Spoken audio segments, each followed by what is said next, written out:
समुपस्थित सज्जन हो,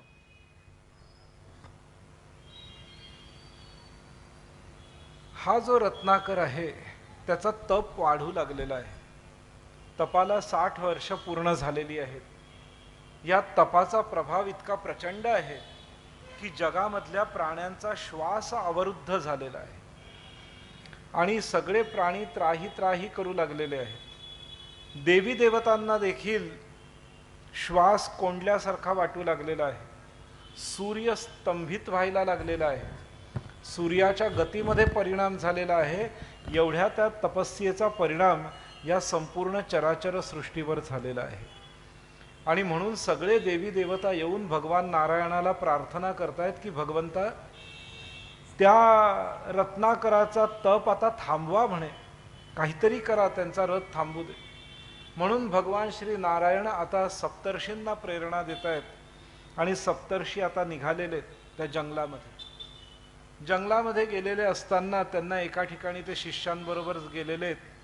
एका ठिकाणी त्यांना ध्वनी ऐकू येऊ लागतो, राम राम.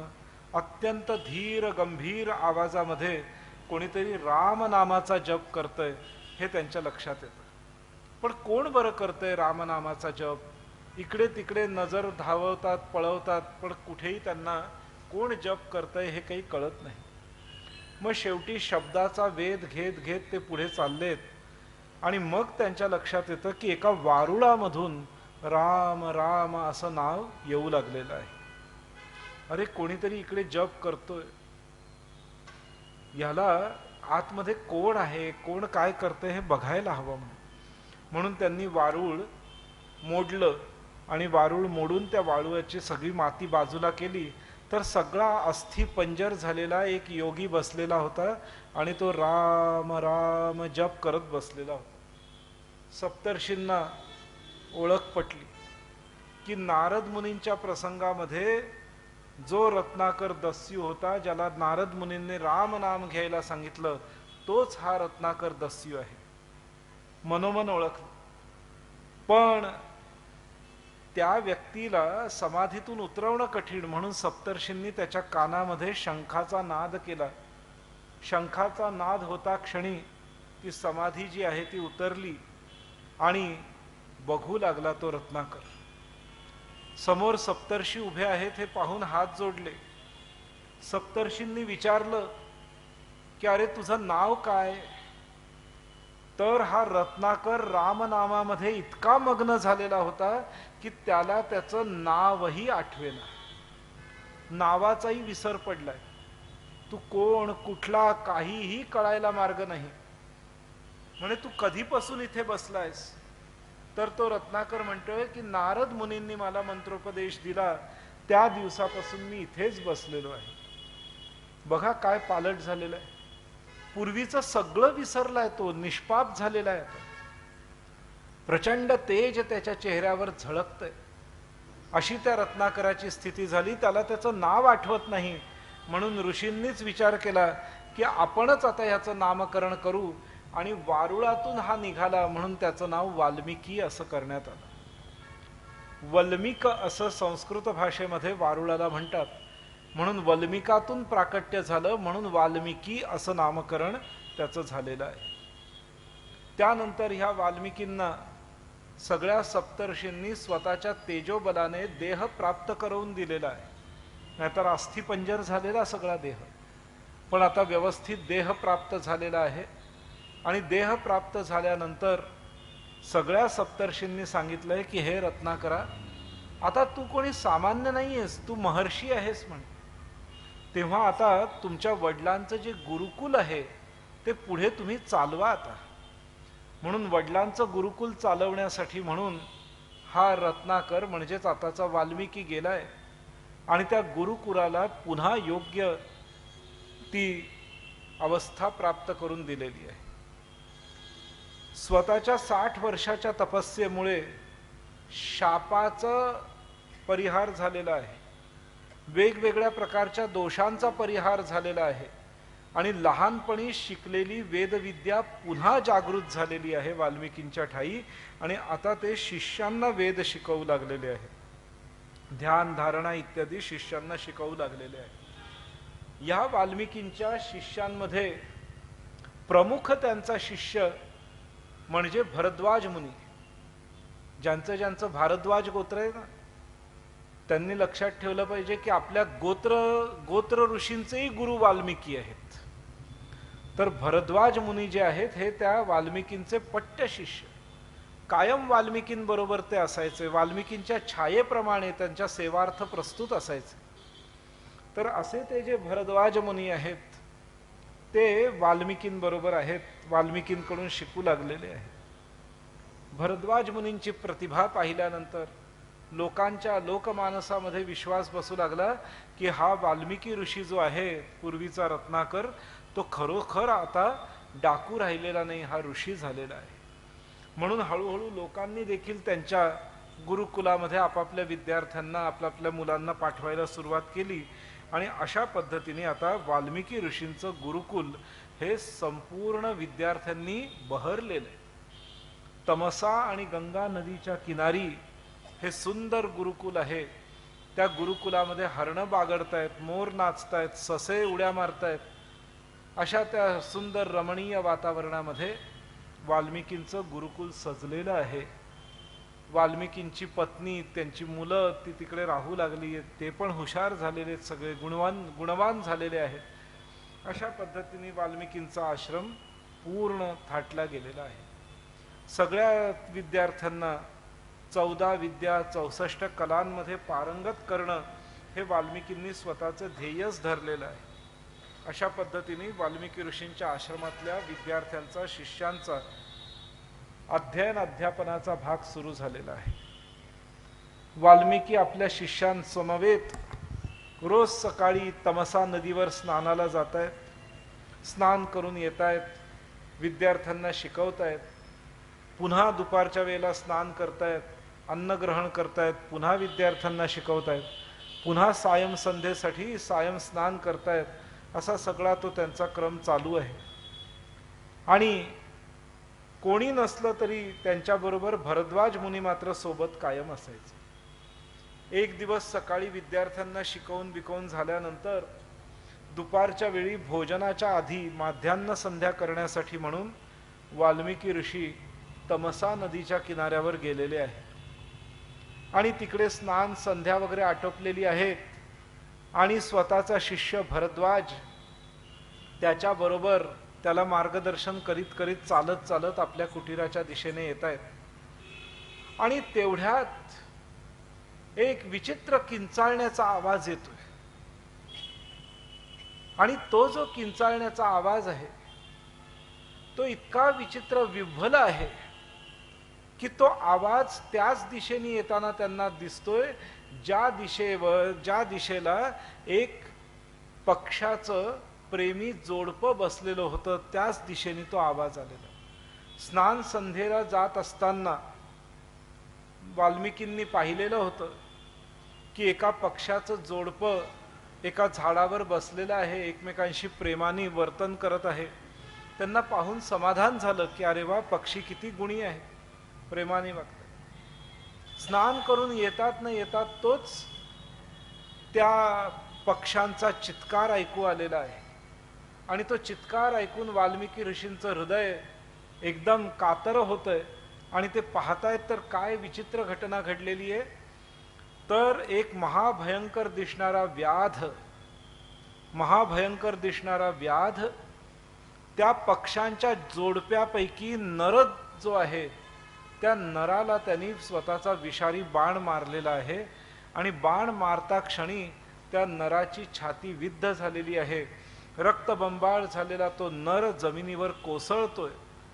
आणि आपल्या पतीला मारलं म्हणून वियोगाच्या दुःखाने, विषादाच्या दुःखाने त्याच्याबरोबर असलेली जी मादा आहे ती देखील विव्हळत जमिनीवर आली आहे. आणि स्वतःच्या नराभोवती साश्रू नयनांनी पाहत तिने देखील त्याच्या मानेवर स्वतःची मान टाकून प्राणत्याग केलेला आहे. ही विचित्र घटना वाल्मिकींनी पाहिलेली आहे. ही जी विचित्र घटना वाल्मिकींनी पाहिलेली आहे या घटनेला पाहिल्यानंतर वाल्मिकींना राहवत नाही. वाल्मिकी ताबडतोब त्या निषादाला म्हणजे पारध्याला शाप देत आहेत. म्हणतायत, मा निषाद, हे निषाद, तुला आयुष्यात कधीही शांती लाभणार नाही, अशांत राहशील तू. असा शाप वाल्मिकी ऋषींनी त्या निषादाला दिलेला आहे. का दिलाय बरं शाप? तर शास्त्रामध्ये असं म्हटलेलं आहे की पारध्यानी निषादानी शिकार करावी, पण शिकार करण्याचे देखील शास्त्रामध्ये नियम सांगितलेले आहे. पहिला नियम हा सांगितलेला आहे की प्राण्या पक्षामध्ये नराची शिकार केली तर चालेल, पण मादेची शिकार करू नये, हा नियम आहे. मादेची शिकार करू नये. म्हणून पूर्वीच्या काळची जी लोक नॉनव्हेज वगैरे खायचे ते बकरा खायचे, बकरी खात नव्हते, हा नियम होता. कोंबडा खायचे, कोंबडी खात नव्हते. त्यामुळे नराची शिकार करता येते, वाघाची शिकार करता येते, वाघिणीची शिकार केलेली नाही चालत. मोराची शिकार करता येते, लांडोरीची शिकार करता येत नाही. नियम आहे की स्त्रीची शिकार करायची, हा नियम आहे. तर इथे काय झालेलं आहे, स्त्रीची शिकार, मादेची शिकार तर या निषादानी केली नाही, परंतु त्यांनी अशा स्थितीमध्ये त्या नराला मारलंय की त्यामुळे मादा देखील स्वतःचा प्राणत्याग करण्यासाठी प्रवृत्त होऊन तिने प्राणत्याग केलेला आहे. म्हणून राग आलाय वाल्मिकींना. दुसरा शिकारीचा नियम असा आहे की अन्न खात असलेल्या प्राण्याला, चरत असलेल्या प्राण्याची शिकार करू नये, हा नियम आहे. म्हणून पूर्वीच्या काळचे शिकारी शिकार कशी करायचे? हरणाची शिकार करायची असेल तर बासरी वाजवायचे. बासरी वाजवली की त्या बासरीचा आवाज ऐकण्यासाठी हरण उभा राहायचा, खाणं पिणं विसरून जायचा, मग त्याची शिकार करायची. त्यामुळे जेवत असलेल्या व्यक्तीला किंवा खात असलेल्या प्राण्याची कधीही शिकार करायची नसते, हा नियम आहे. तिसरा शिकारीचा नियम असा आहे की लंगड्या लुळ्या प्राण्याची शिकार करायची नसते, जखमी प्राण्याची शिकार करायची नसते, आजारी प्राण्याची शिकार करायची नसते, तान्ह्या प्राण्याची शिकार करायची नसते. तान्ह्या प्राण्याची शिकार म्हणजे हरणाचं एखादं छोटंसं पाडस आहे किंवा बकरीचं एखादं कोकरू आहे छोटंसं, त्याची शिकार नाही करायची.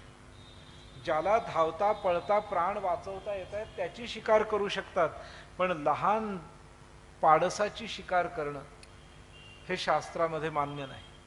जखमी प्राण्याची शिकार करणं, आजारी प्राण्याची शिकार करणं, वृद्ध प्राण्याची शिकार करणं हे शास्त्राला मान्य नाही.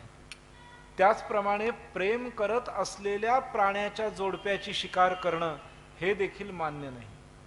त्यामुळे ह्या निषादाने शिकार करणं जरी मान्य असलं तरी शिकार करण्यासाठी पण धर्म आहे, त्या धर्माचं पालन ह्यांनी केलेलं नसल्यामुळे हा शापाचाच अधिकारी आहे असा विचार करून वाल्मिकी ऋषींनी त्या निषादाला मा निषाद म्हणून एक शाप देऊन टाकलेला आहे की तू कायम अशांत राहशील, तुझ्या मनाला कधी शांती प्राप्त होणार नाही आणि अशांत राहूनच तू तडफडत राहशील, असा शाप दिला. त्या शापाच्या प्रभावाने हा जो निषाद आहे तो तिथेच निस्तेज झालेला आहे आणि म्लान मुखाने स्वतःच्या घरी निघून गेलेला आहे. बस एवढासा प्रसंग आहे. पक्षी मेलाय, पक्षी मेलाय. कोणता पक्षी मेलाय? सारस पक्षी मेलेला आहे. सारस नावाचा एक पक्षी असतो. हल्ली हे सारस पक्षी महाराष्ट्रात दिसतच नाहीत. हे उत्तर प्रदेश, मध्य प्रदेश, राजस्थान इथेच दिसतात. महाराष्ट्रात फक्त सारस बाग आहे आणि त्याच्या भोवती फक्त पांढऱ्या पांढऱ्या गाड्या फिरतात, पक्षी फिरतच नाहीत तिकडे. हल्ली पक्षी ओळखता येत नाहीत लोकांना, पक्षी नाही ओळखता येत. आमच्या इकडे वसईला आमचा एक मित्र शाळेतला खाटीक येतो, खाटीक, त्याचे दवाखाने पण आहेत. आपले हे दवाखाने नाही, काय म्हणतात ते, कसाईखाने देखील आहेत. तर त्यांनी एकदा घर बांधलं आणि मला आग्रह केला की माझ्या घराला भेट द्यायला तू यायचंच म्हणे. मी गेलो आणि आज जाता जाता म्हणाला की म्हणे माझ्या घरात मी हंस सांभाळलेत. म्हटलं आ हंस? म्हटलं कुठे ठेवलेत? नाही म्हणे बागेत फिरत असतात माझे हंस. म्हटलं अरे हंस असे फिरत नाहीत म्हटलं, ते उडतात म्हटलं. आणि हंस एका रात्रीत किती लांब लांब उडून जातात म्हटलं. आणि ते काय असं वसईच्या वातावरणात राहणार नाहीत म्हटलं. ते म्हटलं हिमालयासारखं त्यांना थंड वातावरण लागतं, शुद्ध पाणी लागतं, असं तसं वातावरण लागतं म्हणे. नाही नाही म्हणे, माझ्याकडे 6 हंस आहेत म्हणे आणि ते माझ्या बागेत फिरत असतात. त्यांच्यासाठी मी हौद पण बांधलाय म्हणे, ते मध्ये मध्ये त्याच्यात विहारही करतात. म्हटलं कमाल आहे बघ, बघू काय हंस प्रकार आहे म्हणून.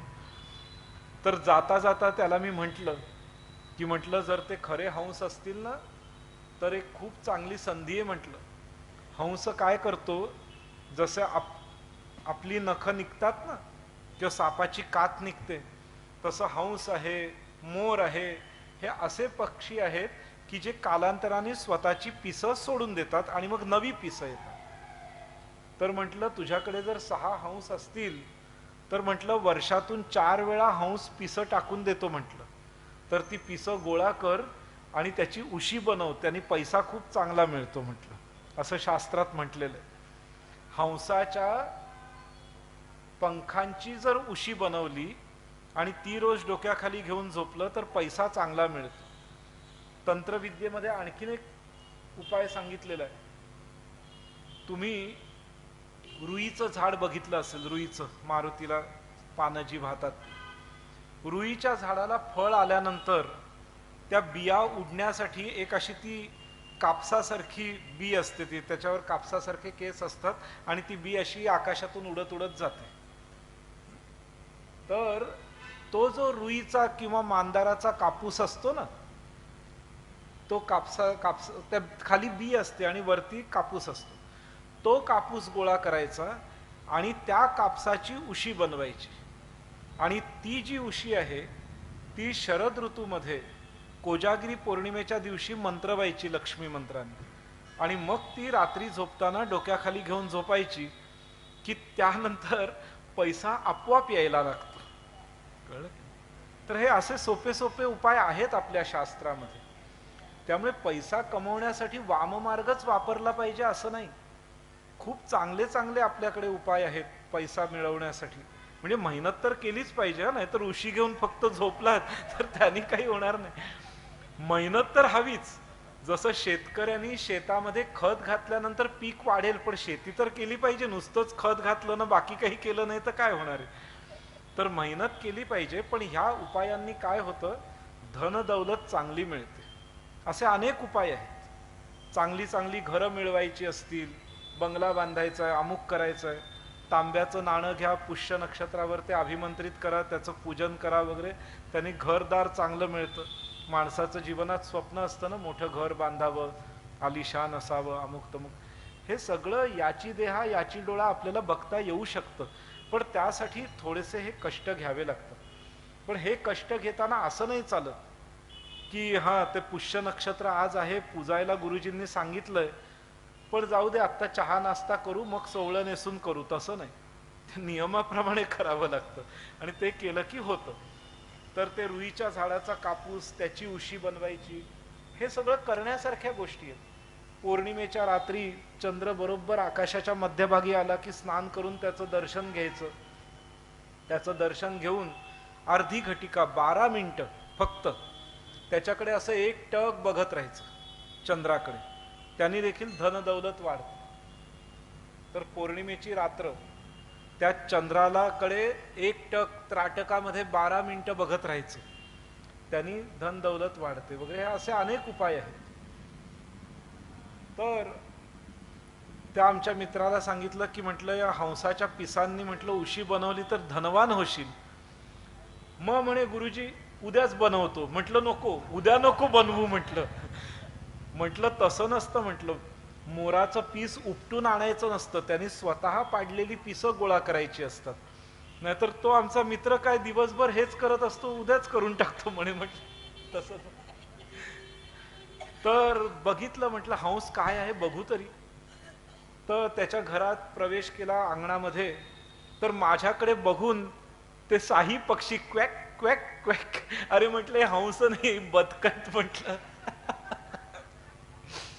त्यामुळे लोकांना पक्ष्यांची, वनस्पतींची, धान्याची आजकाल पारख उरलेली नाही. आजकाल पारख उरलेली नाही.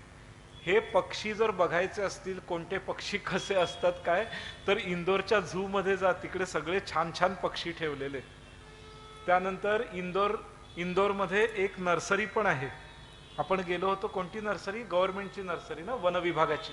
त्यात सुंदर सुंदर वनस्पती आहेत, त्याची रोपं आहेत. ती कधी जाऊन घेऊन या.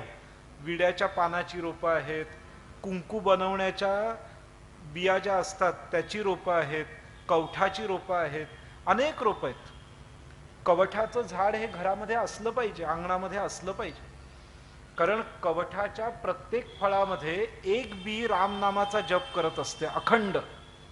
कवठाला फळं लागली की त्याच्यामध्ये जेवढ्या बिया असतात त्यातली एक बी अखंड रामनामाचा जप करत असते. त्यामुळे कवठाचं झाड जर घराच्या अंगणात लावलं तर ज्या वेळेला त्याला फळं येतात त्यावेळेला अखंड रामनाम घेतलं जातं. आपोआप ते फळच घेतात रामनाम, आपण फक्त नमस्कार करायचं. तर अशा काही वनस्पती असतात. तर त्या वनस्पतींची पारख करण्यासाठी म्हणून हे इकडचं एक वनविभागाची नर्सरी चांगली आहे. जबलपूरला एक नंबरची नर्सरी आहे. जबलपूरची नर्सरी खूप छान आहे. कधीतरी मुद्दाम ती नर्सरी बघायला जा. वेगवेगळ्या प्रकारची 2000 कडधान्य ठेवलेली आहेत त्या नर्सरीमध्ये. 2000. आपल्याला नावं पण माहिती नाहीत अशी ती कडधान्य तिकडे आहे. खाण्यासारखी कडधान्य आहेत ती. त्याच्या वनस्पती, त्याच्या बिया तिकडे सुरक्षित ठेवल्यात. तर सारस हा जो पक्षी आहे हा आता फक्त मध्य प्रदेश, उत्तर प्रदेश, बिहार, राजस्थान या प्रांतात उरला. बाकी महाराष्ट्रात फक्त सारसबाग उरली. पक्षी कुठे गेले काही कळत नाही. तर सारस पक्षी होता. वाल्मिकींच्या प्रसंगातला जो पक्षी आहे तो सारस आहे. तर त्याच्या दाम्पत्याचा वध झाला, त्याच्या दाम्पत्याची हत्या झाली. हे पाहून वाल्मिकी ऋषींना फार वाईट वाटलंय आणि त्यांनी त्या निषादाला शाप दिलाय. शाप दिल्यानंतर वाल्मिकी ऋषी आपल्या कुटीराकडे यायला निघालेत आणि मनोमन ग्लानी होऊ लागलेली आहे की अरे अरे, शाप दिल्यामुळे तपोभंग होतो, तपाचा नाश होतो. त्यामुळे मी शाप दिल्यामुळे माझा तप कमी झालेला आहे, याचं त्यांना दुःख होऊ लागलंय. आणि अरे राम राम, हे काय मी आज करून बसलो. माझा तपही घालवला आणि एवढी शांतीने राहण्याचा माझा जो संकल्प होता जीवनामध्ये तो आज मोडला. म्हणून फार दुःखी होऊन बसलेले होते. तेवढ्यात काय झालं, तेवढ्यात तिथे नारायण नारायण करत नारद मुनी आले. नारद मुनी आल्यानंतर नारद मुनींनी विचारलं, देवा हे काय, तुम्हाला का दुःख झालंय, म्हणून काय दुःखाचं कारण काय तुमच्या? नाही रे नारदा, मला सांग, ह्या जगामध्ये आत्ताच्या घटकेला असा कोणी राजा आहे का जो न्यायी आहे, की जो प्राणी पशु पक्ष्यांना देखील न्याय देत असेल असा कोणी राजा आहे? असा कोणी राजा आहे का की जो धर्मनिष्ठ आहे? असा कोणी राजा आहे का जो प्रजेचं पालन माता पित्याप्रमाणे करतो? असा कोणी राजा आहे का जो आदर्श पुत्र आहे, आदर्श पती आहे, आदर्श पिता आहे? असा कोणी राजा या भूमंडलावर आहे का म्हणे? तर तेव्हा नारद मुनी म्हणतात, हो हो, असा राजा आहे म्हणे. असं म्हणून 100 श्लोकांमध्ये त्या राजाची स्तुती करतायत नारद मुनी. आणि मग ती स्तुती ऐकल्यानंतर मनाला कुठेतरी शांतता वाटलीये हे पाहून नारद मुनी तिथून निघून जातात. कालांतराने पुन्हा वाल्मिकी ऋषींना दुःख होऊ लागतं की अरे अरे, काय आज माझ्या हातून घडलं, काय आज माझ्या हातून घडलं. त्या दुःखी अवस्थेत नारद मुनी बसले. तिन्ही सांजेची वेळ आहे आणि त्या वेळेला ब्रह्मदेव प्रकट होतात आणि विचारतात, हे वाल्मिकी बसलेत, ब्रह्मदेव प्रकट झालेत आणि ब्रह्मदेव म्हणतात की हे वाल्मिकी, असं म्लान मुखाने तुम्ही का बरं बसलेले आहात? तर वाल्मिकी ऋषी दुपारचा प्रसंग सांगतायत आणि त्यावर ब्रह्मदेव म्हणतायत की अरे वाल्मिकी, तुझ्या लक्षात आलं का की तू शाप देत असताना अनुष्टुप छंदामध्ये शाप दिलेला आहे. किती सुंदर छंदामध्ये तू शाप दिलास. एक काम कर म्हणे, याच अनुष्टुप छंदामध्ये जी रामकथा नारद मुनींनी तुला आत्ता सांगितली ती विस्तार करून लिही तू. तर त्यावेळेला वाल्मिकी म्हणतायत की ब्रह्मदेवा, मी तर त्या रामाला कधी बघितलं नाही, त्याची कथा कधी ऐकली नाही, 100 श्लोकांचा मी विस्तार काय करणार म्हणे. तर त्यावर ब्रह्मदेव म्हणतायत की तू ध्यान लाव. ध्यान लावल्यानंतर तुला संपूर्ण रामायण प्रत्यक्ष घडतंय असं डोळ्यासमोर दिसू लागेल आणि मग ते रामायण तू लिहायला सुरुवात कर, असं ब्रह्मदेवाने आज्ञा दिलेली आहे. ती लिहिल्यानंतर मग तुला मनाला शांती लाभेल असं ब्रह्मदेवाने सांगितलंय आणि ब्रह्मदेव अंतर्धान झालेले आहे. वाल्मिकी आता त्या 100 श्लोकांवर ध्यान केंद्रित करू लागलेत आणि मग हळूहळू सर्गामागून सर्ग एक एक वाल्मिकी ऋषींच्या डोळ्यासमोर जणू काही ते प्रत्यक्षदर्शी आहेत अशा पद्धतीने दिसू लागलेली आहे. आणि वाल्मिकी ऋषी ते घडणाऱ्या घटनांची नोंद करू लागलेत अनुष्टुप छंदामध्ये, आणि ती नोंद म्हणजेच रामायण आहे. ती नोंद म्हणजेच रामायण आहे. 24,000 श्लोकांमध्ये वाल्मिकींनी रामायण लिहिलं आणि प्रत्येक 1000 श्लोकानंतर गायत्री मंत्राचं एक एक अक्षर त्यामध्ये गुंफलं. त्यामुळे रामायणाचं पठण जर केलं तर गायत्रीची सिद्धी प्राप्त होते असं शास्त्रामध्ये म्हटलेलं आहे. तर अशा पद्धतीने वाल्मिकी ऋषींच्या हातून रामायणाची ही रचना घडली आणि मग या रामायणाची रचना केल्यानंतर वाल्मिकी ऋषींनी हे रामायण स्वतःचा शिष्य असलेल्या भरद्वाजाला शिकवलं, स्वतःच्या अन्य काही शिष्यांना शिकवलंय आणि मग वाल्मिकी ऋषी पुन्हा पूर्वीसारखं गुरुकुल चालवू लागलेले आहेत. मनाला शांती लाभलेली आहे त्यांच्या. आता पुढे काय घडेल हे आपण उद्याच्या सत्रामध्ये पाहूया. उद्याचं सत्र मंदिरच्या व्यवस्थापकांचं, विश्वस्तांचं असं म्हणणं आहे की 5च्या ऐवजी 5:30ला ठेवावं.